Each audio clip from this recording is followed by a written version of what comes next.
Hello दोस्तों, स्वागत है आपका रामानुजन क्लासेस में। आज हम आपके लिए रीजनिंग का कुछ इंपॉर्टेंट क्वेश्चन लाए हैं जो आपको आने वाले हर एक एग्जाम के लिए बहुत ही महत्वपूर्ण है। ठीक है, तो सबसे पहला क्वेश्चन देखिए क्या है, लुप्त संख्या ज्ञात कीजिए। ठीक है, ये कुछ पैटर्न दिया गया है। जैसे देखिए यहाँ पे एक पैटर्न है, यहाँ पे एक पैटर्न। ये जिस पैटर्न से ये वाला बीच वाला नंबर आ रहा है उसी पैटर्न से हमको बताना है कि यहाँ पे कौन सा नंबर आएगा। ठीक है, तो इसको करने का बहुत सारा तरीका है। तो अब देखिए 116 कैसे आ रहा होगा। सबसे पहले हम लोग मान लीजिए अगर इसको गुणा करते हैं, 5 दूनी 10, 10 आठे 80। ठीक है, और 4 दूनी 8। तो गुणा करने के बाद दोनों को जोड़ने पे तो आ नहीं रहा है। ठीक है, अगर स्क्वायर करते हैं, 5 का स्क्वायर 25, 2 का स्क्वायर 4। मान लीजिए अगर स्क्वायर करते हैं, 5 का स्क्वायर प्लस 2 का स्क्वायर प्लस 8 का स्क्वायर, किसी एक को लेकर अगर पैटर्न हमारा सही बैठ गया तो उसी अकॉर्डिंग हम इसमें भी वो पैटर्न बैठाएंगे। ठीक है, तो देखिए 5 का स्क्वायर कितना, 25 प्लस 4 प्लस 8 का स्क्वायर 64। ठीक है, तो 64 4 68, 8 5 13 का 3, 8 2 10 और 1 11। तो भी 113 आ रहा है, तो भी मतलब कम आ रहा है। अब अगर इसका करते हैं, अगर हम लोग 4 का स्क्वायर प्लस 1 का स्क्वायर प्लस 2 का स्क्वायर, तो देखिए हो जाएगा 4 का स्क्वायर 16 प्लस 1 प्लस 4, 16 4 20 और 21। अब इन दोनों को जोड़ने पे भी 116 नहीं आएगा। ठीक है, तो अब देखिए पैटर्न क्या है। ठीक है, तो पैटर्न अगर एक बार हम लोग देखते हैं, इन नंबरों को अगर ऐसे हम लोग लिख सकते हैं। देखिए अगर इसको 528 जैसे दिया गया वैसे ही बस सीरियल वाइज लिख देते हैं। ठीक है, 5 2 8। इसी तरह इसको भी लिख लेते हैं 4 1 2। अब इसमें से अगर इसको माइनस करते हैं तो देखिए 8 में से 2 गया 6, 2 में से 1 गया 1, 5 में से 4 गया 1। तो हमारा बीच वाला नंबर आ रहा है। ठीक है, हमारा जो बीच वाला नंबर है वो आ रहा है 116। अब इसी के अकॉर्डिंग दूसरे वाले को भी देख कर लेते हैं। दूसरे वाले फिगर में देखिए इसको क्या लिख सकते हैं, 915 माइनस 364। 5 में से 4 गया 1, 1 में से 6 जाएगा नहीं, तो 11 में से 6 गया 5, 8 में से 6 गया, और सॉरी 8 में से 3 गया 5। तो ये भी क्या आ रहा है, आ रहा है। इसका मतलब जो हमारा पैटर्न है वो हमारा सही हुआ। ठीक है, तो इसी के अकॉर्डिंग अब जो क्वेश्चन हमारा थर्ड वाला है उसमें देखिए 725 माइनस 524। अब इसको घटा लीजिए, तो 5 में से 4 गया 1, 2 में से 2 गया 0 और 7 में से 5 गया 2। तो इसका जो आंसर है वो क्या हो गया, 201। तो ऑप्शन नंबर सेकेंड क्या है, हमारा राइट आंसर है। इस टाइप के क्वेश्चन जब भी आते हैं तो आपको कुछ पैटर्न देखने पड़ेंगे कि किसके अकॉर्डिंग बीच वाला नंबर आ रहा है। ओके, आई होप सो आपको पैटर्न अच्छे से समझ में आया। ये फर्स्ट फिगर है, ये सेकेंड फिगर का मान है, और ये हमारा थर्ड वाला फिगर जो हमारा आंसर लाना था। ठीक है, तो इसका आंसर क्या हो गया, 201। ओके, आई होप आपको अच्छे से क्लियर हो गया वो क्वेश्चन। अब देखिए अगला क्वेश्चन क्या है, यदि 3 गुणे स्टार है, गुणा 3 स्टार 5 स्टार 6 बराबर 9 2 5 3 6, 2 स्टार 4 स्टार 9 बराबर 4 1 6 8। तो अब हमको बताना है कि इसका मान क्या होगा। ठीक है, तो ये देखिए कुछ पैटर्न है, इसी को सॉल्व करने के बाद दोनों में से कोई भी एक पैटर्न अगर पैटर्न से हमारा आंसर आ गया तो हमारा जो है थर्ड वाले आंसर भी आ जाएगा। ठीक है, तो अब देखिए इन दोनों का आपस में गुणा करके देखते हैं। तो 3 5 15, 15 छक्का 90। तो बहुत बड़ा नंबर है। ठीक है, नंबर क्या है, बहुत बड़ा है। गुणा करने पे भी नहीं होगा, स्क्वायर करने पे भी नहीं होगा।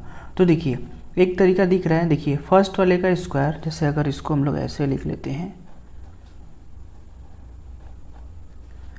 6। देखिए फर्स्ट का अगर हम स्क्वायर करते हैं तो हमको यहाँ पे 9 दिख रहा है, तो ये हो गया 9। अब सेकेंड वाले का भी स्क्वायर करते हैं तो ये हो जाता है 25, और थर्ड वाले का स्क्वायर करते हैं तो ये हो जाता है 36। इन सबको आपस में लिख दिया है, तो यही क्या हो गया, पैटर्न बन गया, और जो हमारा आंसर है वो यही है। अब दूसरे वाले पे इसको यूज़ करके देखते हैं। देखिए दूसरा क्या है, 2 स्टार 4 स्टार 9। पहले क्या है, इसका स्क्वायर करना है, तो 4 2 इसका स्क्वायर, 4 का स्क्वायर 16 और 9 का स्क्वायर 81। इन सबको अगर साथ लिखते हैं तो 4 16 81। ये भी हमारा क्या रहा है, पैटर्न सही बैठ रहा है। ठीक है, अब इसी के अकॉर्डिंग जो हमारा क्वेश्चन है 7 स्टार 8 स्टार 10। पहले क्या करना है, इसका स्क्वायर करना है। तो 7 का स्क्वायर 49, 8 का स्क्वायर 64 और 10 का स्क्वायर 100। ठीक है, अब इसी को साथ में लिख दीजिए, 49 64 100। तो यही हमारा जो है क्या है, आंसर है। ठीक है, तो ऑप्शन नंबर देख लीजिए, ये फोर्थ वाला ऑप्शन क्या है, हमारा राइट आंसर है। ठीक है, तो थोड़ा सा पैटर्न को ध्यान दिया करिए, इसी के अकॉर्डिंग क्वेश्चन को सॉल्व करना रहता है। पैटर्न समझना बहुत ज़रूरी है। ओके, अब देखिए अगला क्वेश्चन क्या लिखा है। यदि किसी निश्चित कोड में डॉटर को TERDAUGH लिखा जाता है तो उसी कोड में एप्टीट्यूड को कैसे लिखा जाएगा। ठीक है, तो अब हमें जो क्वेश्चन दिया गया पहले उसको उतारते हैं। देखिए डॉटर DAUGHTER,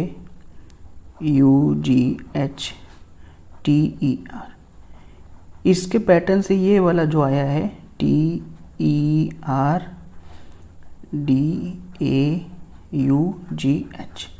ठीक है, अब इसमें हम लोग चेक करते हैं। तो देखिए सारे स्पेलिंग क्या है, सेम ही है, कोई चेंज नहीं हुआ है। देखिए अगर आप ध्यान से देखते हैं DAUGHTER सारे लेटर क्या है, सेम है।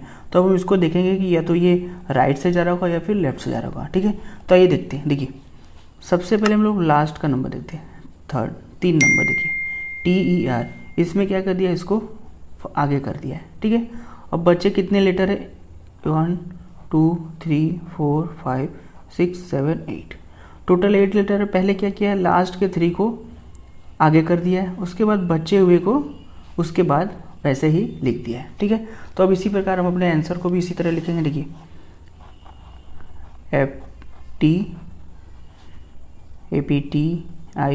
APTITUDE, इसमें लेटर गिन लेते हैं 1 2 3 4 5 6 7 8, इसमें भी 8 लेटर है। तो देखिए इसको हम लोग कैसे लिखेंगे, लास्ट के पहले थर्ड को एक साथ लिखेंगे UDE, उसके बाद जो बचा है उसको ऐसे लिखेंगे, तो APTIT। ठीक है, अब इसको ऑप्शन में देखते हैं। देखिए UDE,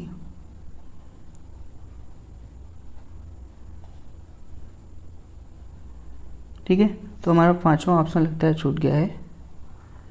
ठीक है, जो 5वां ऑप्शन है वो क्या है, हमारा जो ऑप्शन है, देखिए थोड़ा सा जो ऑप्शन है वो शायद मिस्टेक हो गए हैं। ठीक है, तो आप लोग 5वां लिख लीजिएगा ऑप्शन, इनमें से कोई नहीं, इनमें से कोई नहीं। ओके, तो यही आंसर होगा। बस आप पैटर्न समझिए कि पैटर्न क्या बोल रहा है। ठीक है, ऑप्शन तो बहुत सारे हो जाते हैं। ठीक है, पैटर्न अगर आपको समझ में आ गया तो आप आंसर निकाल सकते हैं। ठीक है, आइए आगे बढ़ते हैं और अगले क्वेश्चन। अब देखिए अगला क्वेश्चन क्या बोल रहा है, एक सीरीज दी गई है, उसमें हमको जो क्वेश्चन मार्क है वहाँ पे बताना है कि कौन सी वैल्यू आएगी। ठीक है, तो सबसे पहले क्वेश्चन को उतारते हैं और उसका पैटर्न समझने की कोशिश करते हैं। 5 11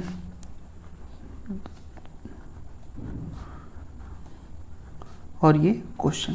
ठीक है, अब देखिए अगर डिफरेंस की बात करते हैं तो 11 में से 5, अगर डिफरेंस लेने की बात करते हैं और बहुत ज़्यादा अंतर नहीं है दोनों के बीच में, तो अगर हम डिफरेंस लेते हैं तो 11 में से 5 गया 6, 3 में से 1 गया 2, 2 में से 1 गया 1, इसी प्रकार 7 में से 3 गया 4, 4 में से 2 गया 2।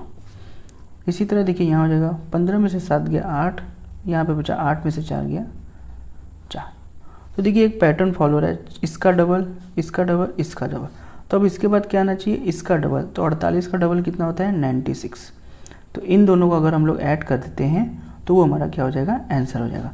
तो देखिए 95 प्लस 96, 6 5 11, 9 9 18 और 1 19। तो इसका जो आंसर होगा वो क्या होगा, 191। तो ऑप्शन नंबर डी क्या है, ऑप्शन हमारा सही है। बस आप पैटर्न देखा करिए, अगर संख्याओं के बीच में ज़्यादा डिफरेंस नहीं है तो आप पहले डिफरेंस निकालिया करिए। ठीक है, अगर इसी पैटर्न की बात करते हैं तो देखिए एक और पैटर्न भी देखने को हमको मिल रहा है। देखिए ये अगर हम 5 में 2 का गुणा करते हैं तो 5 दूना 10 और 1 प्लस 11, क्या यही पैटर्न सेम नंबर पे आता है अगले वाले पे। देखिए 11 गुणे 2 प्लस 1, 11 दूना 22 और 1 23 आ रहा है। अगला देखिए 23 गुणे 2 प्लस 1, 23 दूना 46 और 1 47 आ रहा है। तो इसका मतलब कि इसमें दोनों पैटर्न, डिफरेंस वाले भी पैटर्न से आ रहा है और मल्टीप्लिकेशन के भी पैटर्न से आ रहा है। ठीक है, तो मेन है क्या कि आप पैटर्न कौन सा यूज़ कर रहे हैं। ठीक है, अगर आपको डिफरेंस कम दिखता है नंबरों में तो सबसे पहले आप डिफरेंस वाला ही लगाया करिए। ओके, आइए अगले क्वेश्चन की ओर बढ़ते हैं। उस विकल्प को चुनिए जो अन्य 3 से भिन्न है। देखिए हमको A B C D 4 विकल्प दिए गए हैं। अब एक पैटर्न होगा जो सारे को फॉलो कर रहा होगा, जिसमें से एक क्या है, फॉलो नहीं कर रहा होगा। तो सबसे पहले पहला उतारते हैं, ए वाला 32 से 41। अगर डिफरेंस की बात करते तो 11 में से 2 गया 9, डिफरेंस इतना आ गया। बी वाला अगर हम लोग उतारते हैं 62 माइनस 44, इसमें भी अगर 12 में से 4 गया 8, 5 में से 4 गया 1, ठीक है। तो डिफरेंस देखिए अलग अलग आ जा रहा है, ठीक है। तो मतलब डिफरेंस से नई बात चलेगी। अब आइए अगला पैटर्न देखते हैं, फिर से ए वाले को लेते हैं 32 माइनस 41, ठीक है। अगर इन दोनों के नंबर को आपस में हम लोग जोड़ते हैं, देखिए तीनों तो 5 आ रहा है, ये भी क्या आ रहा है 5 आ रहा है, इसका मतलब 3 + 2 बराबर 4 + 1। जो नंबर दिए गए उनको आपस में जोड़ने, तो ये 5 बराबर 5 आ जा रहा है, ठीक है। इसका मतलब जो पैटर्न है वो दोनों के नंबर को आपस में जोड़ने पे बराबर आने चाहिए। तो अब ये बी वाले पे सेम देखते हैं, 62 44, 6 + 2 बराबर 4 + 4, देखिए 6 2 8, 4 4 8, तो ये भी बराबर आ रहा है, ठीक है। इसका मतलब यही पैटर्न हमारे क्वेश्चन में चल रहा है। तो ये सी वाले की ओर चलते हैं, 46 माइनस 28, 4 + 6 बराबर 2 + 8, 6 4 10, 8 2 10, तो इसमें भी लागू हो रहा है। अब लास्ट वाले को चेक कर लिया जाता है, डी वाले को, ठीक है। तो देखिए डी वाले में क्या है, 33 माइनस 56, तो 3 + 3 बराबर 5 + 6, तो 3 3 6 और 6 और 5 11। इसका मतलब यहाँ पे ये फॉलो नहीं हो रहा है। तो जो ऑप्शन नंबर डी है वो क्या है, गलत है, अन्य 3 से क्या है, भिन्न है। तो ऑप्शन नंबर 3 क्या है, डी क्या है, राइट आंसर है, ठीक है। तो ये भी पैटर्न था, इसको भी थोड़ा सा समझ लिया करिए, इस टाइप के भी क्वेश्चन आपको एग्जाम में देखने को मिलते हैं, ओके। अब देखिए अगला क्वेश्चन क्या है, निम्न में से कौन सी आकृति वकील, महिलाएं और डॉक्टर के बीच के संबंध को दर्शाती है। तो देखिए 3 चीज़ें, एक वकील है, एक महिलाएं हैं और एक डॉक्टर है। ये वेन डायग्राम है। ऐसा ही क्वेश्चन आपको एग्जाम में देखने को मिलते हैं, कोई भी नंबर मतलब ऐसे ही दे दिया जाता है, उनके बाद आपको ये वेन डायग्राम होता है, उसके बाद आपको बताना पड़ता है, ठीक है। तो अब देखिए बात है 3 लोगों की, वकील है, महिलाएं हैं और डॉक्टर है। तीनों क्या है, अलग अलग लोग हैं, ठीक है। अब देखिए अगर महिला की बात करें तो महिला वकील, अगर वकील कोई बनता है तो महिला उसमें भी आती है, और अगर कोई डॉक्टर बनता है तो महिला उसमें भी आती है। तो मतलब कॉमन जो है वो महिला है, वो महिलाएं क्या है, कॉमन है। तो इसमें कुछ वकील भी होंगे, तो ये वकील हो गया, और कुछ डॉक्टर भी होंगे, तो ये हमारा क्या है, टोटल महिलाओं में से कुछ वकील भी है और कुछ डॉक्टर भी। तो यही हमारा क्या है, वेन डायग्राम राइट आंसर है। तो इसका जो ऑप्शन नंबर डी है वो क्या है, राइट आंसर है, ठीक है। ऐसे ही आपको क्वेश्चन आते हैं वेन डायग्राम के, आपको देखना पड़ता है कि कौन कौन किससे संबंधित है, ओके। आई होप आपको सारे क्वेश्चन अच्छे से क्लियर हो गए होंगे, ओके। और अगर वीडियो अच्छा लगा तो चैनल को लाइक और सब्सक्राइब जरूर करिएगा। Thank you.